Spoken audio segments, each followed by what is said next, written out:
Değerli dinleyicilerim, hikayemizin heyecan dolu ikinci bölümüyle beraberiz. İyi dinlemeler. Kafam karışmıştı. Ben söze nasıl gireceğimi beklerken bunu Kaan benim yerime kolaylaştırdı ve "Ne oldu orada bana?" dedi. Kaşlarımı çatarak "Hatırlamıyormuş gibi konuşma," dedim. İpince ve masum sesiyle "Gerçekten hatırlamıyorum Ramazan abi. Gözlerimi açtım, sen karşımdaydın." Cümlesini bitirmeden lafını böldüm. "Ve sen benimle dalga mı geçiyorsun? Tüm aynaları kırıyorsun. Kendine zarar veriyorsun. Sonra da ben bir şey bilmiyorum deyip işin içinden sıyrılıyorsun. Sen kendini çok mu uyanık sanıyorsun?" dedim. Sinirlenmiştim. Bu sözlerim onun kalbini kırmıştı. Sonradan pişman olsam da kendimi tutamamıştım.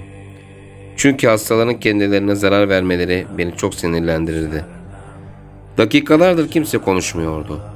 Koridordan gelen hemşire seslerinden başka hiçbir ses yoktu. Seher Hanım'a seslendim. "Kaan'ı odasına götürebilirsiniz. Bugünlük bu kadar aksiyon yeterli," dedim. Seher odaya girerek Kaan'a "Gel canım," dedi ve elinden tuttu. Tam çıkacakken yanına gittim Kaan'ın ve "Küs değiliz, öyle değil mi?" dedim gülerek. Zar zor bir tebessüm ederek "Hayır Ramazan abi," dedi ve odadan çıktılar. Çıkış saatime kadar saatlerce düşündüm olayı. Kendi kendine o kadar kısa sürede yapması imkansızdı o olayı. Hadi yaptı diyelim. Hangi sebepten ötürü yapacaktı ki? Günlerdir konuşuyorduk. Tanımıştım az çok Kaan'ı. Güler yüzlü, konuşkan, sempatik bir çocuktu. Hiçbir sorun görememiştim onda. Belki de anlattığı olay tekrar gözünün önüne gelmişti. Yaşadığı olayı da bilmiyordum.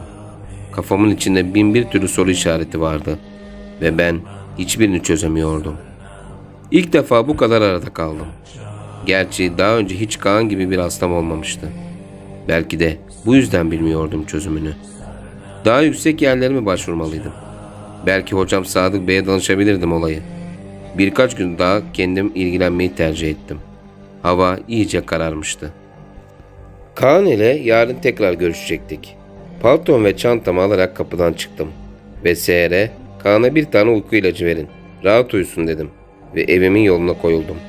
O gece bir kabus gördüm. Otobanda ormanın içindeydim. Buraya nasıl veya nereden geldim bilmiyordum. Kendimi bir anda burada buldum. Bulunduğum yerde topraktan çizilmiş bir daire vardı. Ve tam ortasındaydım.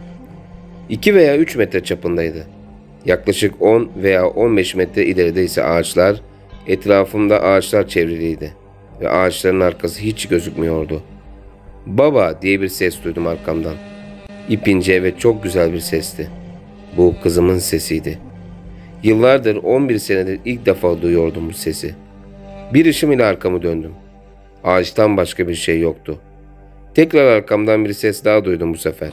"Uzak dur," diyordu. "Neredesin kızım?" dedim. Ağlamaklı bir ses tonu ile. Etraftan köpek hırlamaları duymaya başladım.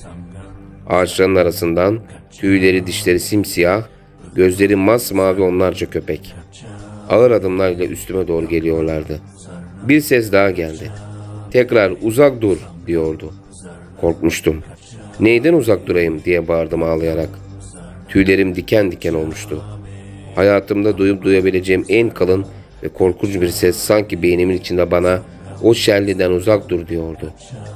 Tam kafamın içindeydi. İçimde, her tarafımda hissedebiliyordum o sesi. Kanımda dolaştığını hissedebiliyordum. Kafam patlarcasına acıyordu. Dizlerim tutmuyordu. Yere çöktüm. Ellerimi kafamın arasına alarak çığlık atıyordum. Kafam aşağı eğikti ve "Yeter!" diye bağırıyordum. Yere uzanmıştım. Yan bir şekilde yarı baygın yatıyordum ve ses kesilmişti. Yavaşça dizlerimin üstüne doğrulmaya çalıştım ve 2 bacağımın arasında toprağın üzerinde kan ile "Vecede" yazıyordu. "Bu yazı," dedim kendi kendime ve "Baba" diye bir ses duydum. Kafamı kaldırdım. Bu kızımdı. Merve'ydi. Bembeyaz bir elbise giymişti. Sapsarı saçları, masmavi gözleri vardı. Elini uzatıyordu. Tam elimi uzatacağım anda köpeğin kızımın saçından tutarak yerde sürükleyip paramparça edişini izledim. Diğer köpekler üstüme doğru koşmaya başladığında çığlık atarak uyandım. Tüm gücümle yataktan attım kendimi.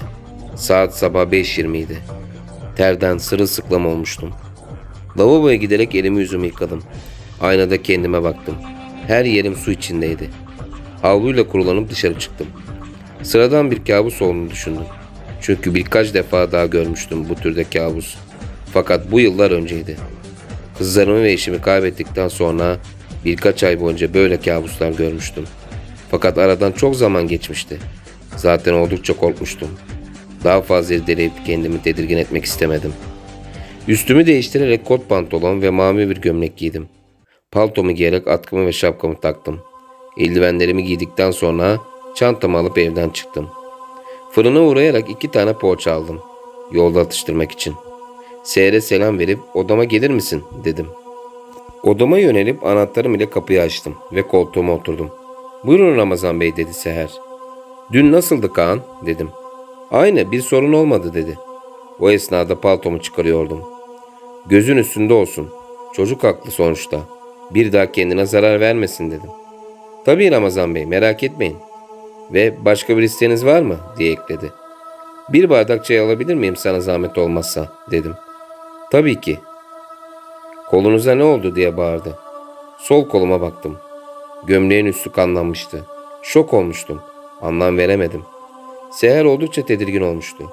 Daha fazla kurcalamaması için dün Kaan'dan bulaşmıştır. İyiyim, sorun yok dedim. Ama dün bu gömleği giymiyordunuz ki dedi. Bunu giyiyordum Seher, uzatma istersen dedim. İnanmasa da çıkmıştı sonunda. Çıkar çıkmaz kapıya koştum. Kitleyip gömleğimin kolunu katladım. Sol kolumun üstünde köpek dişi izi vardı. Oldukça derindi. Kolumun neredeyse tamamı kan olmuştu. Dünkü kabus üstüne şimdi de bu. Üst üste geliyordu. Olduğum yere yığılıp kaldım. Kan içindeki koluma bakıyordum. Aklımdan yine türlü türlü sorular geçiyordu fakat hiçbir anlam veremiyordum. Kendime soru sorup cevaplamadıkça deliriyor, kendi kendimi yiyordum. Durduk yere bir insanın kolunda nasıl köpek dişi izi olur ki? Yoksa dün gördüklerim bir kabus değil miydi? Yaşadım mı gerçekten? Peki ya kızım? Onu gördüm. O nasıl gerçek oldu? Aklımda hiçbir cevap bulamayan sorular kapımın zorlanmasıyla uçup gitti. Koşarak kapının kilidini açtım ve Seher'in odaya girmesine müsaade etmeden çayı alıp teşekkür ederim dedim ve kapıyı kapattım. Seher'in yüzünde yine o tedirginlik vardı fakat bundan zarar gelmezdi. Kimseye de anlatmazdı. Gerçi anlatsa da kimseye inanmazdı. Kapıyı tekrar kilitledim. Çayımı masaya koyarak pencereyi açtım. Kilitli çekmecemi açarak Bahar marka sigaramdan bir tane alarak pencerenin yanına geçtim. Normalde sigara içmezdim. Daha doğrusu sık sık içmezdim. Kafam bunaldığı zamanlarda, moralim bozuk veya sinirli olduğum anlarda bir tane yakardım. Sigaramı tüm gücümle içime çekerek bembeyaz yankara karşı üflüyor, bir yandan ise çayımı yudumluyordum. Sigaram bittikten sonra camı kapatıp oda spreyini sıktım. Koluma bir bez parçası bulup sardım. Kapının kilidini açıp yerime oturdum. Bilgisayar monitörünün yansımasından kendime bakıyordum. Tuhaf bir şekilde bakıyordum. Gözlerimi ovaladım. Kendime tokat atarak kendine gel Ramazan, kendine gel dedim kendi kendime. Seher'e bağırdım. Kalın bir ses tonu ile Kaan'ı yanıma çağır ve odayı hiç kimseye alma. Çağırmadığım sürece sakın odaya girme dedim. 10 dakika sonra Kaan geldi. Birazcık sinirliydim. Ama Kaan'a iyi davranmam gerekiyordu. Belki de sorularımın tüm cevapları ondaydı. Bir anlık öfkeyle her şeyi cevapsız bırakamazdım. Dünkü konuşmamdan sonra birazcık kırgın olduğunu biliyordum. Dünkü söylediklerimden dolayı özür dilerim. Birazcık sert davrandım dedim. Bir şey demeden kafasını yere eğerek hafif bir tebessüm etti. Barıştık mı dedim gülerek. Evet dedi. Pekala, o zaman rüyana dönelim. Devam et anlatmaya dedim. Kaan Bahadır anlatmaya devam etti. Ardından çığlık atarak uyandım. Sabaha doğruydu ama saat hatırlamıyorum. Kafamı cisime doğru çevirdim, parlıyordu. Fakat birkaç saniye sonra yavaşça söndü. Bu olay birkaç defa olmuştu. Sabaha karşı sönüyordu ışığı. Birkaç dakika sonra annem geldi yanıma. Çığlığımı duymuştu sanırım. Lambayı yakarak ne oldu dedi. Normalde anneme her şeyimi anlatan biriydim. Sonuçta 7 yaşındaydım. Bir şey saklamak nedir onu bile bilmem. Fakat içimde garip bir his vardı. Sanki biri beni arkadan dürtükleyip söylememi söylüyordu. Yanıma geldi ve başımı göğsüne dayayarak saçlarımla okşadı. Kabus mu gördün dedi. Evet dedim. Oy kıyamam. Ne gördün de bu kadar korktun dedi. İçimdeki o pis hala oradaydı. Hala söylememem için beni uyarıyordu. Elimde değildi. Söylemek istiyordum. Sanki dilsizmişçesine söyleyemiyordum. Annem de daha fazla üstelemedi. Tamam, tamam dedi geçti. Yat uyu hadi dedi. Sen de kalsana anne dedim. Annem yanıma yattı. Uyumaya başladık. Bu kabustan neden hiç kimseye hiç bahsetmedin diye sordum. Sen neden gördüğün kabusun hiç kimseye bahsetmedin dedi. Gözlerim büyümüş, şok olmuştum. Kanımın durduğunu hissettim o anda. Öylece gözlerine bakarak efendim dedim. Kaan anlamsız gözlerle bana baktı. Ve bir şey mi oldu Ramazan abi dedi. Az önce bir şey söyledin mi dedim. Kaan bana deliymişim gibi bakıyordu. Ve hayır anlamında kafasını salladı. Bekle geliyorum dedim. Ve odadan çıkıp lavaboya gittim. Yüzümü yıkadım. Ellerimi lavaboda birleştirerek öylece durdum. Şimdi de garip garip sesler mi duyuyordum? Belki de Kaan gerçekten söyledi o kelimeyi. Kendi kendime bile konuşmaya başlamıştım. Yüzümü kağıt peçeteyle durulayıp üstüme başıma çeki düzen verdim. Kolum hala kanıyordu. Bezi yıkayıp tekrardan koydum ve odama doğru gitmeye başladım. Yerime oturdum. Ortamda sessizlik hakimdi. Gördüğüm kabusu nereden biliyordu? Sormak istedim. Sanki hasta Kaan değil de benmişim gibi hissettim. İlk defa kendime delirdim mi diye sordum. Devam et. Mesela bir gün nasıl geçerdi diye sordum. Her sıradan çocuk gibi televizyon izleyerek, bilgisayar oyunu oynayarak dedi. Dışarı çıkmaz mıydın hiç? Dedim. Dediğim gibi arkadaşım yoktu dedi. Peki annen ile babanın arası nasıldı? Artık orada mı kalıyordunuz? Dedim. Evet. O günden sonra orada kalmaya başladık. Evin işleri de neredeyse bitmişti. Hazırdı ailemiz dedim. Peki sonra ne oldu diye sordum. Kaan derin bir nefes aldı ve anlatmaya devam etti. O kabustan sonra kendimde tuhaflıklar hissettim. Net olarak bir şeyler görmesem ve yaşamasam da insan kendini bilir sonuçta öyle değil mi? Bir şeyler tuhaf gidiyordu. Fakat sebebini bilmiyordum. 3 gün sonra aynı kabusu tekrar gördüm. Fakat bu sefer birazcık daha farklıydı. Aynı odadaydım. Odanın ortasında bir mezar. Mezarın üstünde bir bebek ve onun yanında ayakta duran yaşlı bir kadın. Yine o cismi elinde tutuyordu. Tekrardan bilmediğim bir şeyler söylüyordu. Ve kadının rengi karardıkça elindeki cismin parlaklığı artıyordu. Kadın ölüyor gibiydi. Zor nefes alıyordu. Son nefesinde bile söylediği kelimeleri bitirmeye çalışıyordu. Kadın yavaşça yere çöküyordu fakat hala elindeki cismi havada tutuyordu. Tapıyor gibiydi ona. Bebekte ise hiçbir hareket yoktu. Kaan Bahadır anlatmaya devam ediyordu. Tekrar aynı şekilde çığlık atarak uyandım. Fakat bu sefer annem gelmedi. Hava yine sabaha karşıydı. Terden sırılsıklam olmuştum. Yatağımdan çıkarak lavaboya gittim. Yüzümü yıkayarak kendime baktım. Gözlerim şişmişti. Boynumdaki damarlar çok net bir şekilde belli oluyordu. Korkmuştum. Olayın verdiği heyecanla fark etmemiştim. Banyoda tuvaletimi yapacakken altımı işediğimi fark ettim. Odamdan temiz giysiler alarak giyindim. Çoraplarımı çıkardığımda çorabımın içine topak haline getirilmiş kadın saçı gördüm. Sarıydı ve kısaydı. Annem de sarışın ve kısa saçlıydı. Onların annemin saçı olduğuna yemin edebilirim. İnsan annesinin her parçasını bilir. Fakat çorabıma nasıl girmişti bilmiyordum. Hatta girmesi imkansızdı. Belliydi birinin veya birilerinin koyduğunu. Ama kim niye koysun? Anlam verememiştim. Ama fazla da üstelemedim. Üstümü değiştirip saçı çöpe attım. Yatağım ıslanmıştı. Çarşafı yere atarak uyumaya devam ettim. Devam et lütfen dedim. Kaan Bahadır anlatıyordu. O günden 3 hafta sonra o kabusu bir kez daha gördüm. Ve bir daha hiç görmedim. Akşam saat 11 sularıydı. Yatağıma girdim. Cisim sağımda kalıyordu. Parlıyordu hala. Bir gece bile parlamadığını görmedim. Gözlerimi kapattım. Aynı kabusun içindeydim. Bir oda, bir mezar, bir bebek ve yaşlı bir kadın. Şu ana kadar 3 tane görmüştüm bu kabustan. Ve üçü de birbirinin devamı gibiydi. Kadın tekrardan anlamını bilmediğim bir dilde konuşuyordu. Yorgun düşmüştü. Bir dizinin üstüne çökmüş, nefesinin son damlasına kadar cümlesini tamamlamaya çalışıyordu. İlk kabusunda sesiyle kulaklarını patlatan yaşlı kadın, şimdi kedi yavrusu gibiydi. Gücü bitiyordu resmen. Elindeki cismi iyice havaya kaldırdı ve son kelimesi ahitti. Kadın sanki yok olmuş gibiydi. Sadece mezar, bebek ve cisim duruyordu. Cisim bebeğin üstündeydi ve ilk halinden daha fazla parlıyordu. Elimle bir gözümü kapatıyordum bakabilmek için. Birkaç saniye sonra ağlama sesi duydum. Bebek canlanmıştı. Bu sefer de cismin parlaklığı sönüyor, bebeğinki artıyordu. Cismin parlaklığı her arttığında bebek daha da ağlıyordu. Sesi daha da şiddetleniyordu ve en sonunda cisim de ortadan kaybolmuştu. Bebek yıldız gibiydi. Karanlık odanın her yerini aydınlatmıştı ve sesi çok yüksekti. Kulaklarımın patlayacağını düşündüm. Tüm gücümle ellerimi kulaklarımla tıkıyordum duymamak için. Ama sanki ses içimden geliyormuş gibi hiç kesilmiyordu. Ardından uyandım. Annem korkulu gözlerle bana bakıyordu. "Ne diyordun sen öyle?" dedi. "Efendim anne," dedim. "Ahide deyip duruyordun," dedi. "Bilmiyorum anne, kabus gördüm yine," dedim. Bu sefer birazcık üsteledi. Fakat uyuyacağımı söyleyip sırtımı döndüğümde odadan çıkıp gitti. Kaan Bahadır anlatmaya devam ediyordu.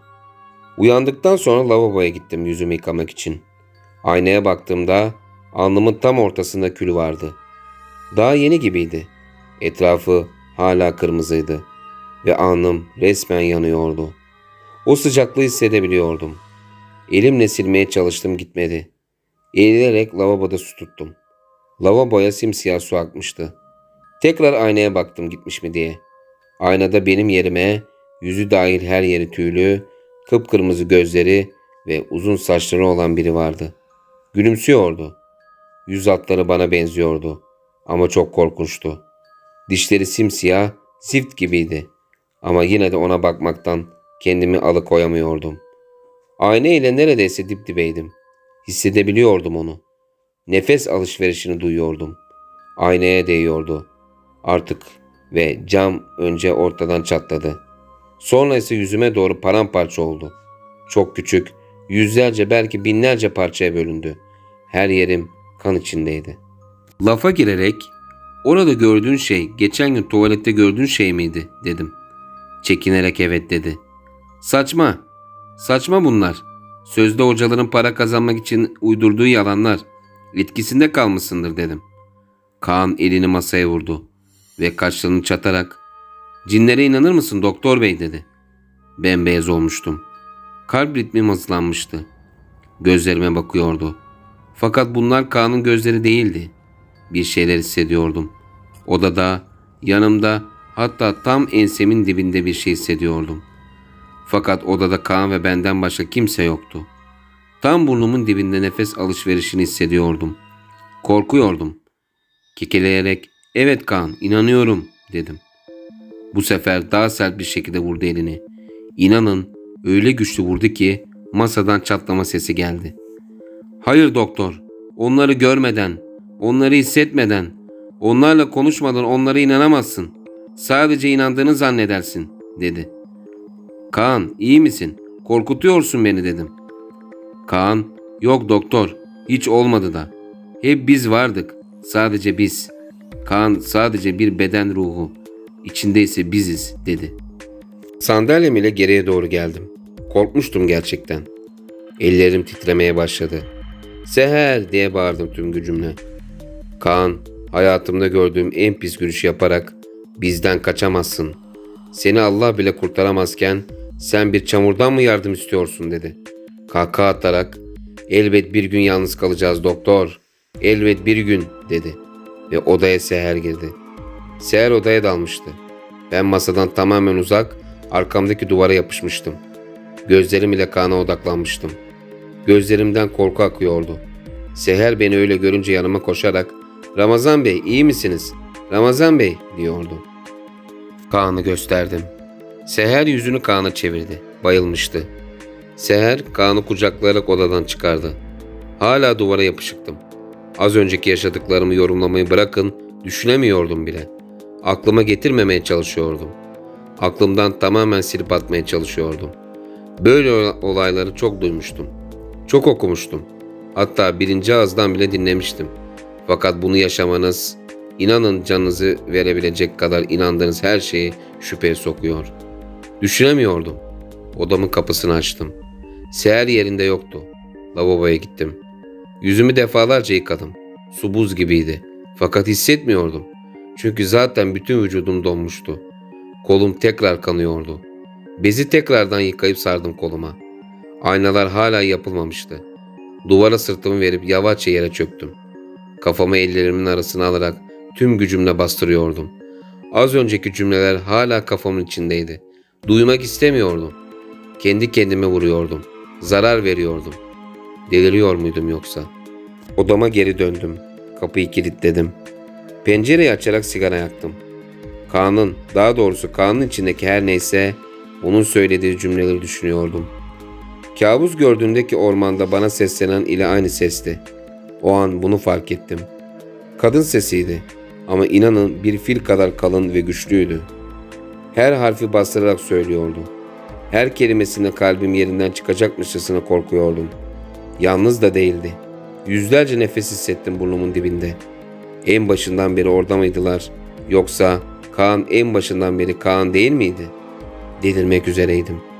Yıllardır iyileştirmeye çalıştığım hastalardan bir farkım yoktu artık. Korku insana her şeyi yaptırıyordu.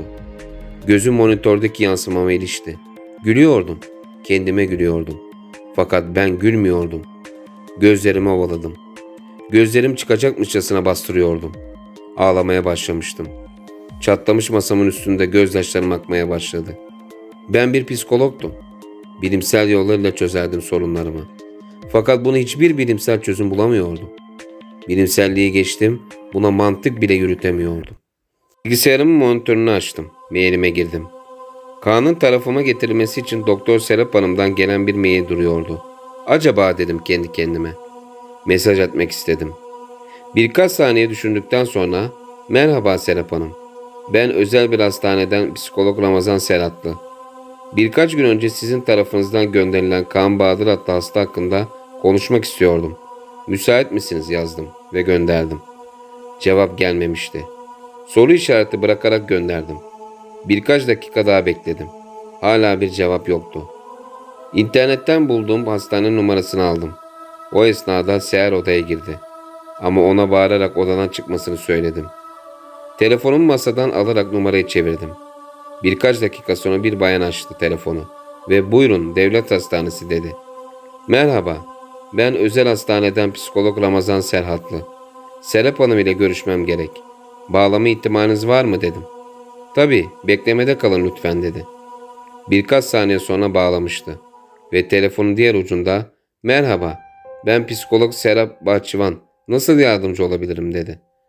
"Merhaba Serap Hanım, ben Ramazan Serhatlı. Kaan hakkında konuşmam lazım." Cümlemi tamamlayamadan telefonu kapadı. Tekrar aradım. Sonra tekrar. Defalarca aradım. Bağlamasını söyledim fakat Serap Hanım'ın meşgul olduğunu, şu anda kimseyle konuşmayacağını söyledi. Telefonu masanın üstüne koydum. Sinir ve korkuyla ağlamaya başladım. İkinci kata çıktım ve başhekim Kevser Hanım'ın yanına gittim. Birkaç günlük işimin olduğunu, izin almam gerektiğini söyledim. Aramız iyiydi, samimiydik. Sağ olsun kırmadı beni. Odama dönerek klavyeyi önüme çektim ve internetten hastanenin numarasını yazdım. Küçük bir kağıt parçası alarak hastanenin adresini yazdım. Atkımı ve şapkamı taktım. Paltom ve eldivenlerimi giyerek kağıdı cüzdanımın arasına koydum. Çantam ve telefonumu aldıktan sonra bilgisayarı kapatarak çıktım. Kapıyı kilitledim. Seher oradaydı.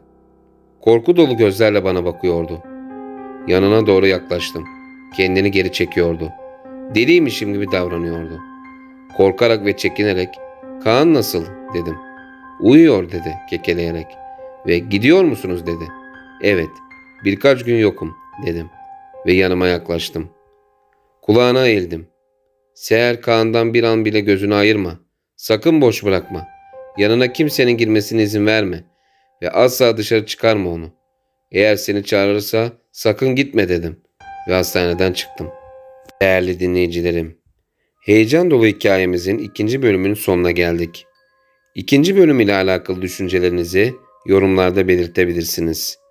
Kanalıma henüz abone olmadıysanız abone olup videoyu beğenerek bana destek olabilirsiniz.